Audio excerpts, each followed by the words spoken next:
Hey, how about you, everybody? Welcome to the Auburn Live Recruiting Show. We're going Thursday this week because you know what yesterday was? It was signing day. Auburn finished the day with class rank number 16. Keith's old ass is stretching. But before we get to him, I'm your host, Jeffrey Lee, Senior Recruiting Editor for Auburn Live on 3. If you're not a member of that site, man, I think there's still time to get in that deal. $25 till next September. Do it. We still got some residual coverage from signing day. We will be talking it up, covering what's coming, which is another signing day, plus a lot of transfer news getting heated back up after this signing day. But we're going to talk it all with you. And joining me is there Mr. Cole Pinkston, Mr. Jhead, and Mr. Swinging Low, Keith Niebuhr. How about you, fellas? How about you, brother? I can hear that bat popping. Oh, you know you can. No, I'm glad to be here. I'm just trying to, this is a great segue, Jeffrey, because we've been, been so busy the last couple of weeks. Now we can sort of start getting back to our normal lives. You know what I mean? It's been pretty wild. We haven't had this much activity. You know, I talked to people on other sites in our network, and they're like, "Yeah, it's pretty slow. We don't have much to write about on signing day." But for us, it was nonstop. The day before, the week before, 2 weeks before, and it's been a challenge. Let's put it that way. Well, it's not going to slow down, I don't think. I mean, it will slow down, but I don't think it's going to come to a halt. There's still a lot to be done. Auburn had how many signees yesterday? 19. 19 plus from Fairweather. 19. So 21 total, Jeff. So that's what, 24 more to go, maybe. 21 total. 19 plus Fairweather is 20. Who's the other? So, well, I guess it was 18 then because Fairweather didn't sign. We've only got 20 in the class right now, right? McAllister, too. McAllister signed to give us 19. Or no, give us 18. God, hold on, man. It says it right on the commitment page. Yeah, I know. I'm going basically, right now. But basically, whatever the number is, given that Jeffrey's been reporting that, and me too, that they could take up to 45 high school JUCO and portal, then if you look at it that way, there's still a half a class to go. So they knew that. You know, he pointed that out in his press conference yesterday that they still had a lot of work ahead. They still had many needs. He started with one position, and then next thing you know, he's like, "Well, yeah, it's pretty much everywhere." And he's right. That's the status of the program. 21 total. Yep. 21 total with 20 signees, and Rivaldo Fairweather being the lone signee. I'm sorry, Jeremiah Cobb officially didn't sign as well. So 19 signees, yes, plus Rivaldo Fairweather plus Jeremiah Cobb for a class that ranks 16th. Unbelievable. Yeah, that's I think it is. Keith probably thinks it should be higher. Well, I think it could have been higher. You know, that's the thing. I mean, obviously, but you know, we started talking about this yesterday on the show. Difference makers, are there potential difference makers? Yeah, Duron Reed, Keldrick Falk, Connor Liu, Jeremiah Cobb, Xavion Miller. He was really raving about Xavion Miller. Jeremiah Cobb, exactly. So you've got these potential difference makers. That doesn't mean they're going to be difference makers in year one, but down the road, I mean. So remember Harson's transition class? You got Jarquez Hunter, Iku Leota, Landon King, and there really wasn't. I'm sure I'm missing somebody, but there wasn't much in there. So, Caden Bridges is kind of Caden Bridges. So he's already. It was forgettable.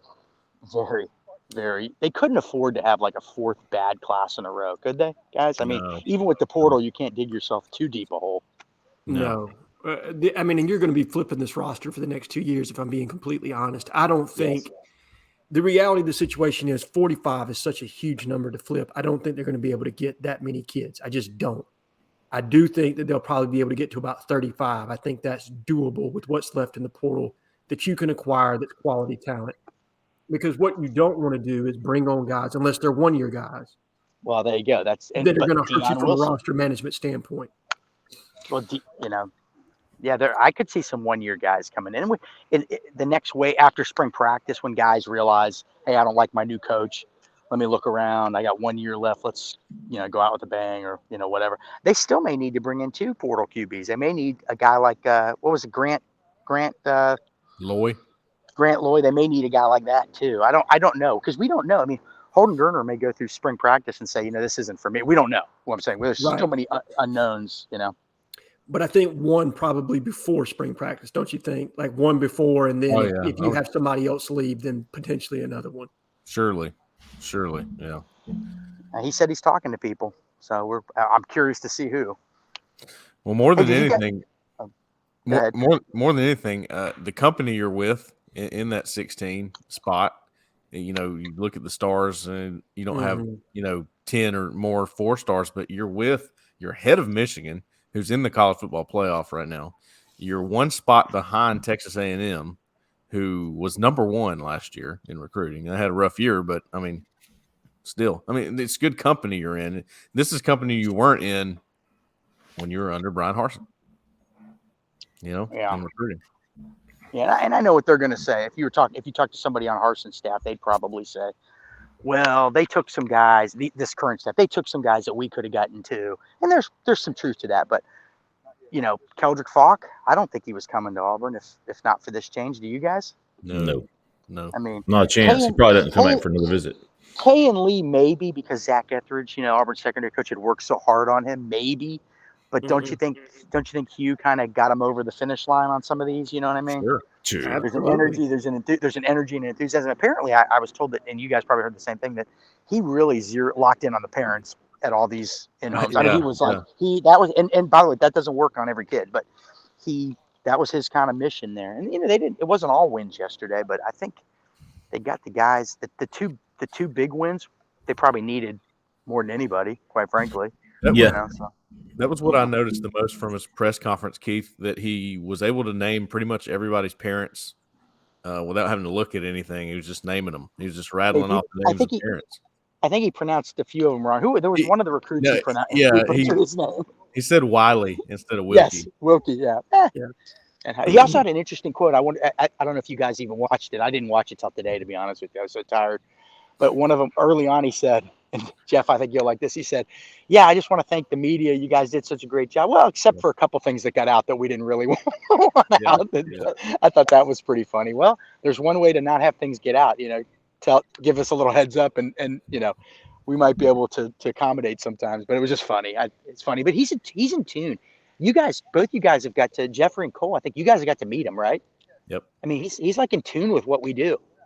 Just when he came back. But anyway, Cole, while we're waiting for Jeffrey to come back, I mean, you spent some time with Hugh Freeze a couple weeks ago when you were over at the complex. What'd you think? What were your takeaways? Well, I'm hanging out there with the other reporters in the new facility in the lobby there, and then recruits start filing through and coaches, and we're all speaking, and Hugh Freeze comes up to us. He goes, Hey guys, what are you hearing? What are you hearing? How's it going? What are guys saying to you? What's the report? I mean, he wanted to know what was going on with these guys because, we'd been talking to them, texting them, doing all that stuff. He goes, are they liking it? Are they enjoying it?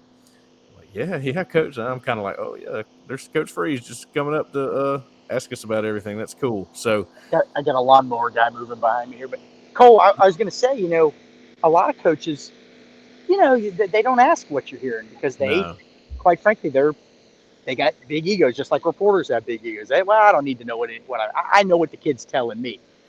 But, really smart coach is probably gonna ask people, hey, what's the word out there on the street? What's the vibe? Hey, when you're in Atlanta, are they talking good about Auburn? That kind of stuff. Nothing wrong with that. But you can't. They obviously can't talk about specifics. Sure. Well, that's goes back to what you're saying about him being in tune. I think he is. I think he's. I think he's genuine. I mean, these relationships he's making with parents, these relationships he's making with these kids, it's something he kind of enjoys, I think, genuinely. And everything he went through at Ole Miss, remember, there were some reporters that caused him a lot of sleepless nights. But in that experience that he had to go through, and obviously it was self-inflicted, but it was difficult, no doubt, for him and his family, and anybody can empathize with that. But in that experience, my guess is he probably realized, man, maybe these reporters know they do know things, not just about me, but about everything. I don't know. Maybe I'm just that they can be an asset. They can be an asset to you. Yeah, they're not going to work. They're not going to work for you. But if you're nice to them, they're probably going to point, tell you what they're hearing. Well, you just hit a very interesting point. I think first and foremost, Cole, what you hit on is that he's a top-down recruiter that's very involved with parents and formulating relationships, which is nice to see. And I'm not trying to take a shot at Coach Harsin when I say that. It is what it is from that standpoint. And he's no longer employed here at Auburn, and it's largely due to some of the recruiting efforts that were occurring during that time period. But secondly, I think what Coach Freeze understands is how to message through the media, which is extremely important when you're trying to formulate a narrative of a brand new regime. Okay. And you want that positive spin to be out there. You want that buzz that we talk about in recruiting.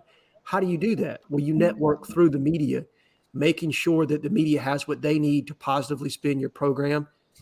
Not like spin, but, put that message out there. Yeah. If Control you the narrative. feed them and formulate those relationships, it can only be advantageous to your program, specifically this early in its tenure. Well, So I think it's very smart by him. It also shows you it's somebody that they're not just in that bubble of their own little athletic facility. Yeah. You got to get outside the bubble to know what's really going on. You got to get out there and let me put it this way, guys. How many times do you think Brian Harsin drove to Mobile or drove to Birmingham? He's flying everywhere. I mean, how did he ever really get to know the people of Alabama? Well, Hugh Free's been a high school coach in the South. He knows the people of Atlanta, not Atlanta, of Alabama, well, Atlanta too, but of Alabama. He's not just the guy that lives. We know this. We've seen this through the years. He's not just the guy that lives in that bubble of Auburn football and Auburn. The team. He's Bruce Pearl. Bruce Pearl has a sense of what's going on. Bruce Pearl knows what tweets are going to tweak people and what tweets are going to get the fan base excited. In tune with people, not just on your staff and on your team. That's right. And, when I was calling around to all these prominent high school head coaches in the state of Alabama, trying to talk to them, this was during the coaching search. I wanted to ask them about the targets. Lane Kiffin at the time, Hugh Freeze, even Matt Rule. They had some opinions there. One of the coaches told me, look, you got to have name recognition in recruiting these days, and Lane Kiffin is that guy. And another guy goes, well, look, Hugh Freeze maybe doesn't have the name recognition with some of these guys, but they'll know who he is after about a week. They will know who he is because he'll make a point to get to know these guys, and then they'll eventually know. He said that's not the biggest thing. So I think he's done that. He's talked to you. He's talked to Jeffrey. He's talked to me in the past and exchanged messages recently.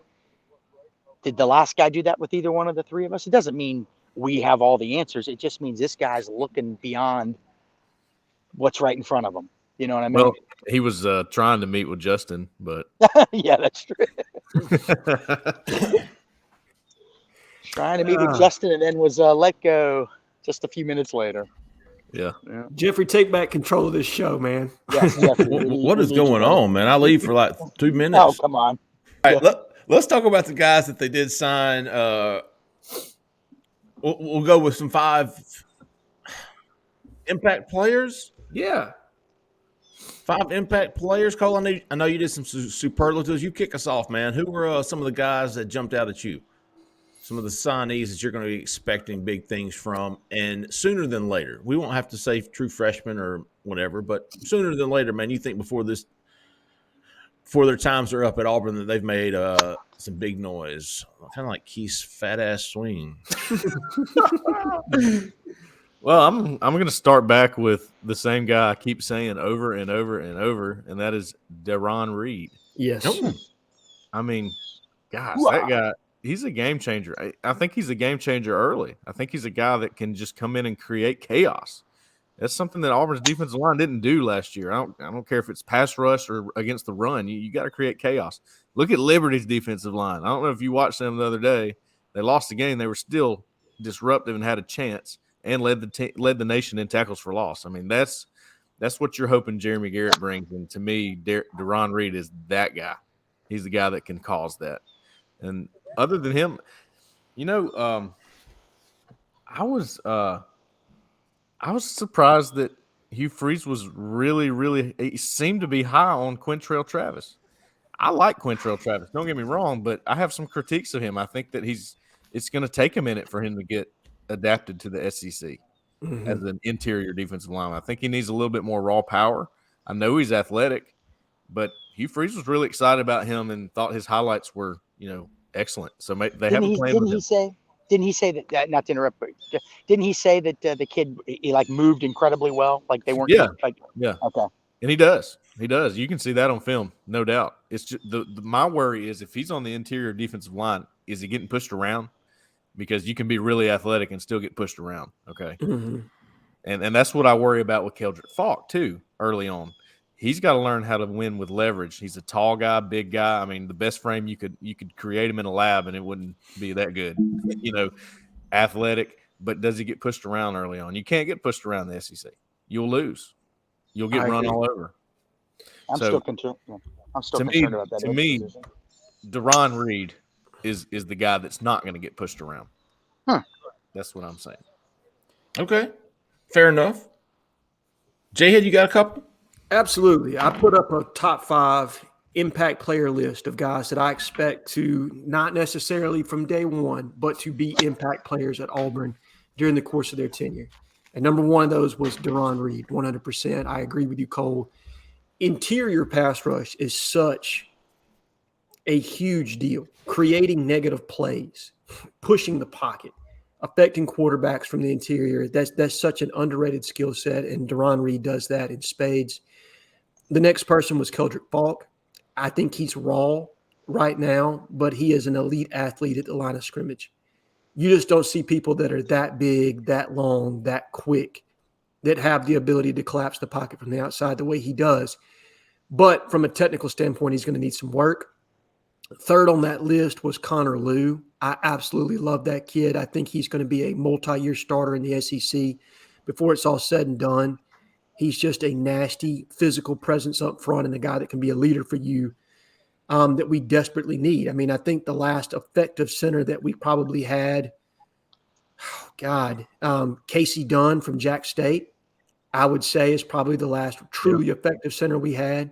I mean, I'm not trying to knock Nick Brahms, but he was never truly healthy enough to be as effective as he possibly could have been coming out of high school. Kim. Don't forget Caleb Kim for that matter. After them, you've got 2 skill players, and you can put them in whatever order you want to put them in. But it would be our brand new running back who should sign, hopefully, in Jeremiah Cobb, who's an absolute playmaker from any spot on the field. He can house call it.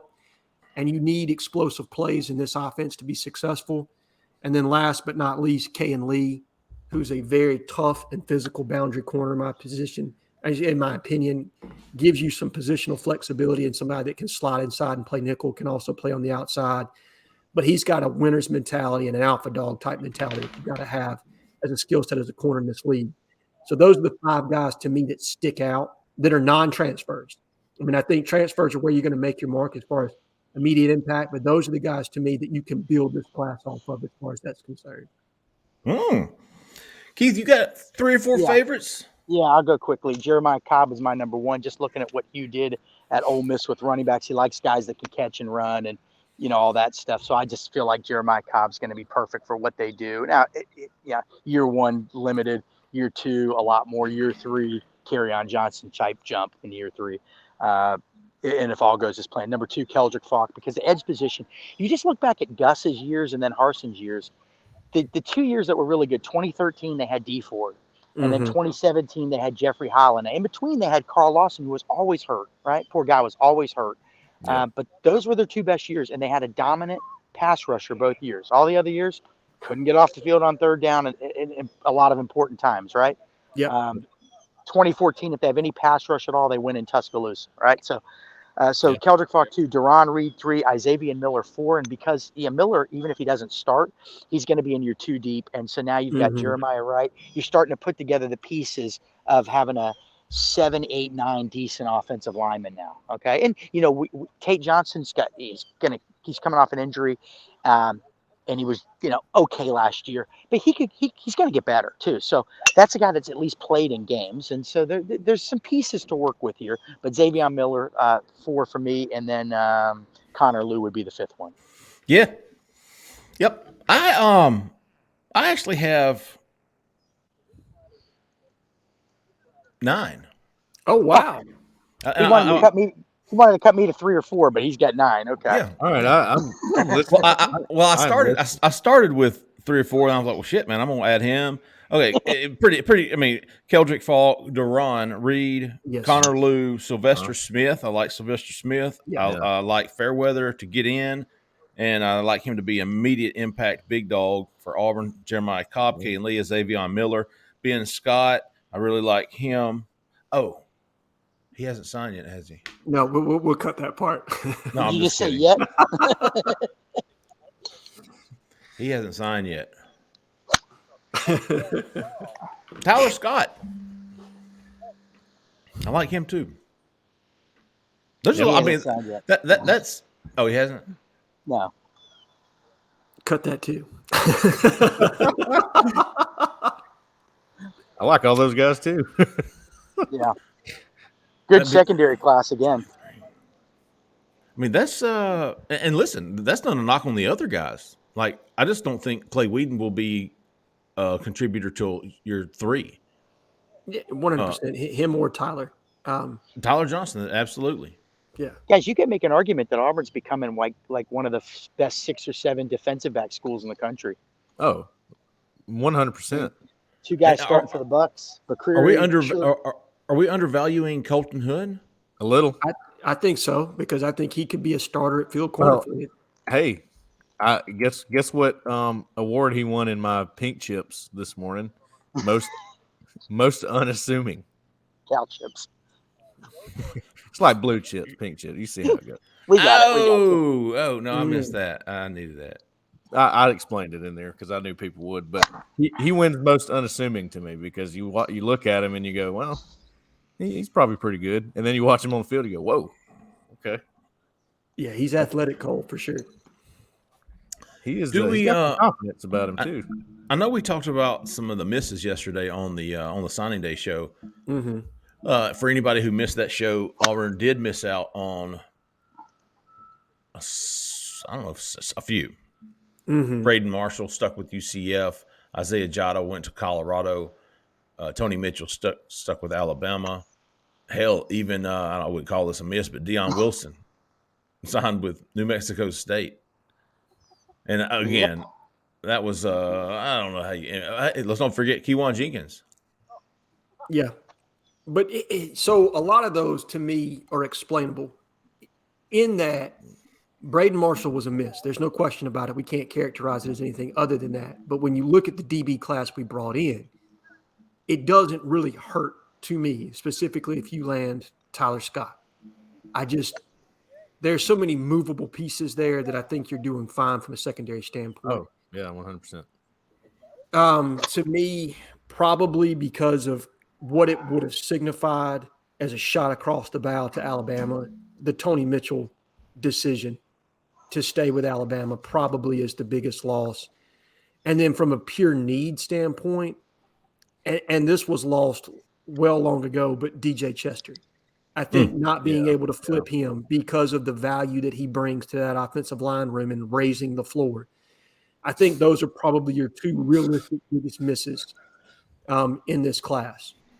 Now, there are others, obviously, but those other guys on signing day, I don't feel like they overall affect the trajectory of this team. Whereas those 2, those are game changers to me.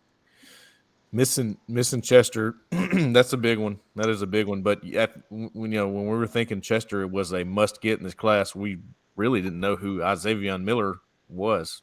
True, fair point. And that helps. It helps. You still want Chester, absolutely, but it does help.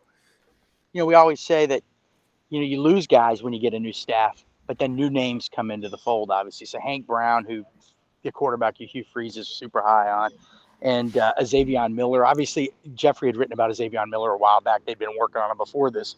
But then you hire Jake Thornton as your offensive line coach from Ole Miss, and all of a sudden you got this guy. I know that had to be sweet for some Auburn fans to steal one from Ole Miss. But, yeah, I mean, it's the misses were – the Mitchell one was more – I mean, look, he's a great player, but that's more about perspective or perception. Mm-hmm. And just, hey, wouldn't it have been nice to – would have been great for our page views too, but wouldn't it have been nice to steal one? But they stole some yesterday. They stole – maybe FSU's a top 2 or 3 commit from FSU, which is got 9 wins. They and bet the best team in Florida by far right now. And they also stole one from Ohio State. Cole, you mentioned earlier that they're right in the rankings with Michigan. Yep. Well, they just stole a guy from Ohio State that Ohio State wasn't letting go of, and they got him. They got him, and Ohio State's getting ready to play for the whole thing here. So. Those are positives, man. You're not going to always win all of them. I mean, if you're an Auburn fan, I was talking to you guys yesterday, wouldn't it just be nice to have one day where everything just falls in line? It just doesn't always work that way. But you got two big ones, and it shows that they can go toe-to-toe with just about anybody, right? Yes. But there's two other teams out there. There's two other programs out there that now it's time to go get guys from them, and that's Georgia and Alabama. Time's up. It's no more second places, right? Yeah, full class starts today. It's time. It's time. If you're going to get to the top, you're going to have to start beating those guys for people again. Gus had some success against them, and then it got less and less each year. And Harsin had zero success. Interesting because, by the way, what about so Langston Hughes? You mentioned this, not one guy from Central and only one guy from Langston Hughes. After all that work, And I'll be honest with you, the lowest rated of that Langston Hughes group is the only one that I wanted, other than T-Love. I'm going to be honest with you. Josh Horton, I think, could have been a potential difference maker. I watched that kid over and over again, and if we just made a move on him early.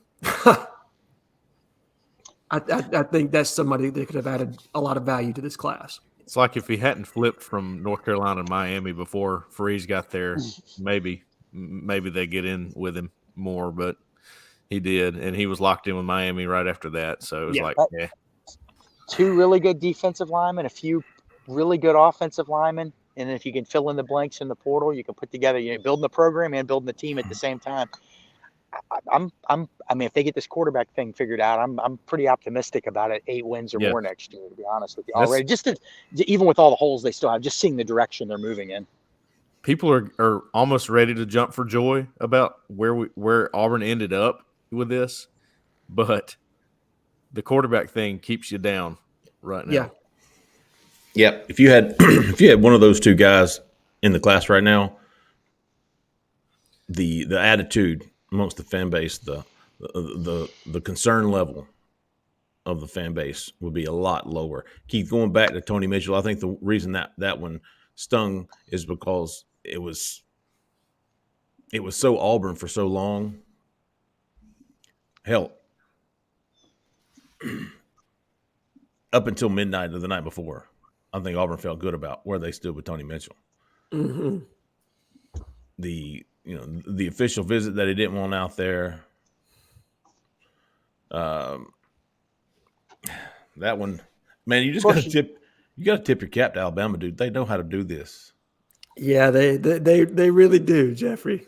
Well, of course, if you're Auburn, you have to know that going in, it's going to be tough. It's going to be tough. He's right in their backyard. They've sent a lot of guys to that school. It was going to be tough, but perception wise, it was just, it would have been nice for Auburn to say, okay, here's a big win. Yeah, you got Robert Woodward last year. You flipped him from Alabama, but in the reality, I think Alabama was going to gray shirt him because he was coming off an injury, and obviously he didn't play much for Auburn this year, so that probably makes sense. But perception wise, the guy, I guess the guy that I have a lot of intrigue with, I don't know if he's going to be a difference maker. I don't know how good he's going to be, but it's Hank Brown, this quarterback, because I love quarterbacks that win.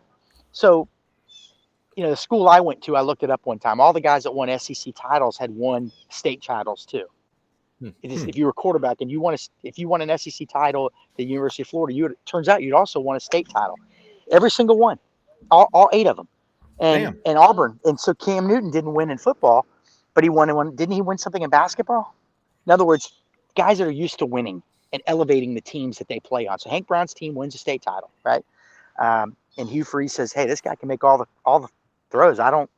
He didn't mince words. Now, is he just trying to get the fans excited about a guy that's lower rated? I'm sure there's some elements of that too, but regardless of even though he was at Liberty, he wasn't taking stiff quarterbacks at Liberty. He was trying to elevate that program to the highest level he could, and he did with Malik Willis. So he's got a pretty good track record with quarterbacks. So he said a lot of good things about Hank Brown.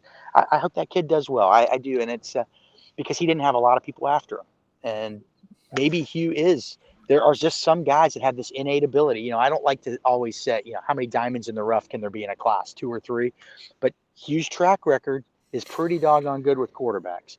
So you give him a little benefit of the doubt on this one, don't you? Well, absolutely. And I'll tell you one other team that was after him, and he said it in his interview with me and Cole and Hope the other day while you guys were getting ready to crack the Keldrick Falk news. Oh, yeah. Y'all weren't there with Hank. Right. Wake Forest.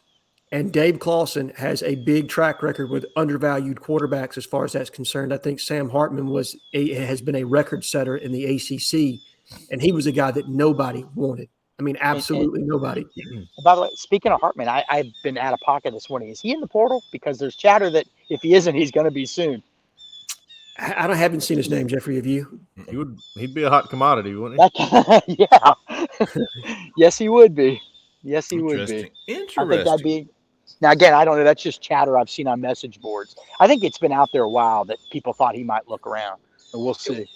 His coach did an article with The Athletic where he basically said Hartman and him have had conversations where offers or overtures have been made for what his value would be should he enter the transfer portal.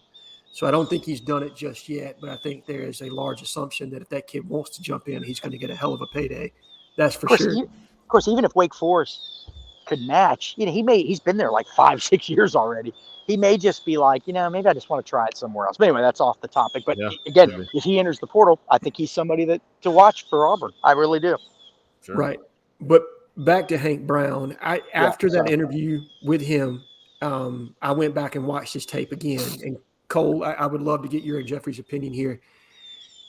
What the kid said to us is that the thing that he did the best, what he thought he brought to the table best was accuracy. And I saw that on tape. Accuracy and ball placement. And ball placement is huge because he was putting receivers in position to do something with it after they caught it, and or putting it in a position where only they could catch it and not get their head taken off coming across the middle. That's a very valuable skill set as far as that's concerned. He doesn't have a howitzer. I mean, he's not Jay Cutler. You know what I mean? Nobody's going to confuse those two from an arm strength standpoint. But I think arm strength's overrated in quarterbacks. I really do. I think you have to have adequate arm strength, but I think accuracy and ball placement are a bigger deal for being competitive at the Power 5 level. I totally agree with that because I don't think Robbie Ashford or TJ Finley have a problem with arm strength, and they struggle. So that's a great point, Jhead. Mm-hmm. I think go ahead, Jeffrey. No, that's it. I agree with Cole there. I think when a guy has a rocket arm, a good QB coach says, man, what I can do with that. What can I do with that arm? Yeah. And, 30 years ago, the guys like Patrick Nix, Stan White, Danny Werfel, Peyton Manning, they didn't have Tommy Hodson, Whit Taylor. We're talking about some of the best SEC quarterbacks of a 10-year window there. They did not have rocket arms, okay? Pat Sullivan won the Heisman. He didn't have John Elway's arm. So I just think sometime over the last couple of decades, coaches started leaning more toward the guys with the rocket arms because they looked at the ceiling as opposed to accuracy and what was in between the head. And I don't know. I don't know if I'm making sense. I'll give you the best example of what you're talking about, Keith. You want the best example of that? Please, yeah. Greg Maddux. There you go. I like that from a baseball standpoint. Oh, the pitcher. Yeah. Through 85, 88, but could stick it up a gnat's ass. Paint the corners for sure, brother. I mean, I agree. Somebody just holler for Keith. Yeah. Duck, man. Yeah. One of the things we used to do when I was a kid, we played at this par 3 course in my town, and there were holes that were straight dog legs, so people would hit blind shots. And if they but shot anywhere near you, you'd fall to the ground. And so when the person came to get their ball, they'd see you laying there like you were dead, But no, I mean, I agree. This guy, we'll see. I mean, accuracy. Man, accuracy, isn't that important? Now, for Nick Marshall, it wasn't incredibly important because he was completing 58% of his passes, but he was hitting deep balls, and he was also running 8 yards a clip too. Yeah. But for everybody else, accuracy is, what if God bless him, Robbie ran his butt off last year and made some clutch throws too, but overall the accuracy wasn't there. But what if his completion percentage is 59% even, which still isn't great? Does Auburn win another game or two? Yes. I don't know. I mean, they beat Mississippi State for sure. Because then when you're more now, obviously Hank Brown's not going to run like Robbie Ashford, so there's some yin and some yang there. There always That's is. true. The 59 that sort of sounds like the situation Auburn was in with Bo Nix. You win some big games, but you still can't get over the hump for some reason. Well, and it's quarterback play. Let's talk about moving forward, man. What's left in this class? What are the needs? What are the biggest needs, and where they're coming from? High school JUCO guys, it's almost like a big reset, right? Mm-hmm. Let's see who's not signed. Let's see who's worth going after. And then the problem with the February signing period is that every school is doing this. So now the pool of players is so much smaller than it was before. So it's going to be tougher to get those guys. We're definitely going to be keeping an eye on, probably primarily on the transfer portal, because Auburn needs those guys a lot more than they need developmental guys out of high school or even JUCO.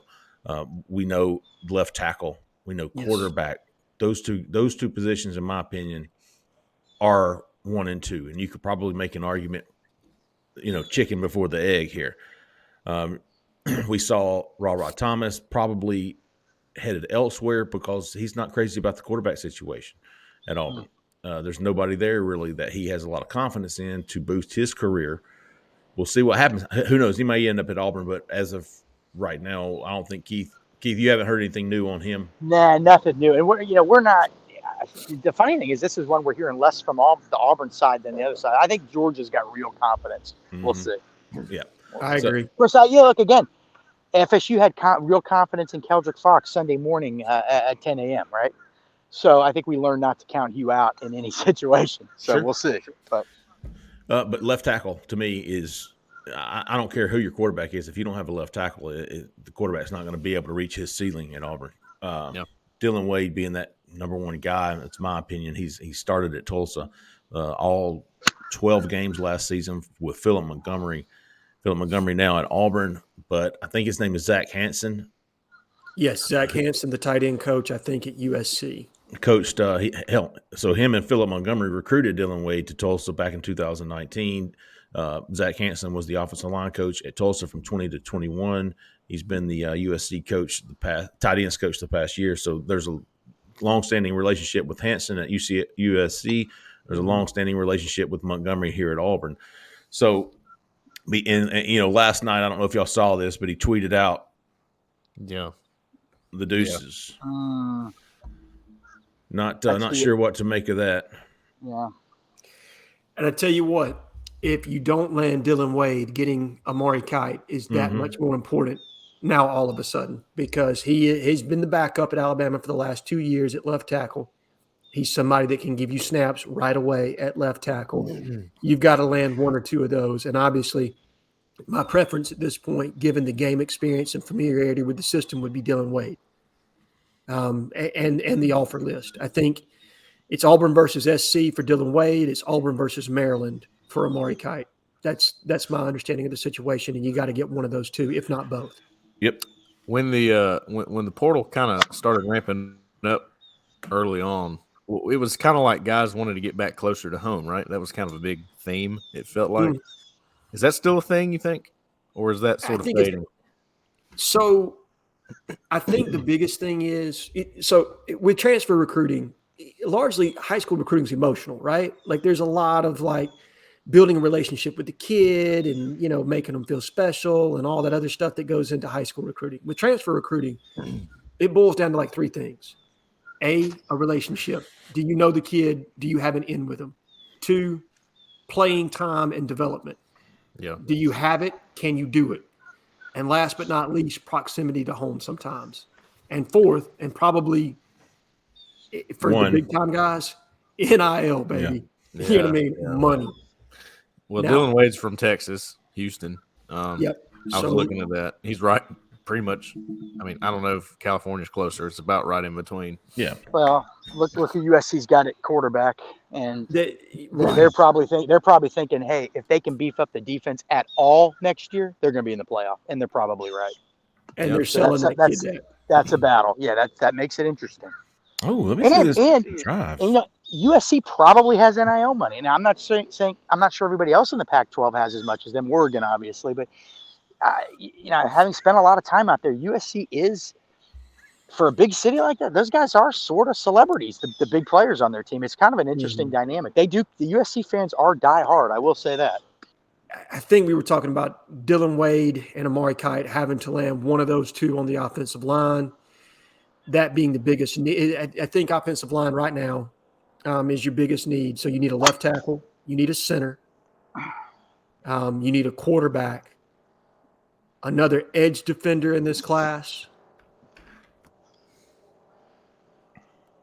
a couple wide receiver. linebackers. Wide And we receiver, if all you can have- get him. Do what? Wide receiver. Am I a wide receiver? 100%. If you can get a dominant X wide receiver, and I think your hot board has it listed, Jeffrey, as they wanted 3 wide receivers from the portal if they can get them. But I think they're going to be patient. Yeah. Right now, they got wide 2 receivers. guys. A guy you could bring in the spring. I mean, there's no like to me, a rush is on the quarterback. You got to have somebody in for the spring. You do, man. You've got to have somebody other than Robbie Ashford, Holden Garner, taking snaps and throwing balls. I agree with you 100%. Yeah. Left tackle, center, quarterback. Those are your top 3 positions of need, in my honest opinion, that we have to have. And then linebacker, because of the depth situation, got to have somebody there as far as that's concerned. And another edge rusher. I mean, look, Cole's talked about it. I've talked about it. Trace Ford has an elite skill set at getting to the quarterback when he's healthy. He played last year coming off of, I think, 2 ACL surgeries. I think this year could be his bounce back year. If you can get him, I think that's another guy that brings some depth and versatility to your outside pass rush room. And then running back. I do think that getting another quality running back in the room right now, you've got 3 guys. I think if you could get a 4th, particularly of the skill set of the young man we just brought in from Mississippi State, if you can land him, that gives you one more weapon for Hugh Freeze to play with to help up the talent or up the floor of the talent on Auburn's roster. So all of those positions, I think, could be heavy contributors for us next season if you can land any and all of those. We'll be tracking. Trace Ford has not announced yet. Ra Thomas has not announced yet. A lot of guys. Ben Scott has not announced yet. Yes. And Dylan Wade, Amari Kite. So a lot of guys tracking that. I think that will be like, I don't expect those guys to wait. No. A lot of those guys said when they left Auburn this past Sunday was, in the next week or 2. So yes, not thinking it's going to take long for those guys. Certainly some guys to keep an eye on. Let's wrap it up here.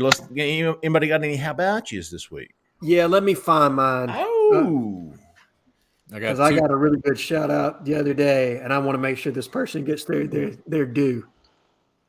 I've got 2. All right, Cole, lead us off. Give me Big Sexy for AU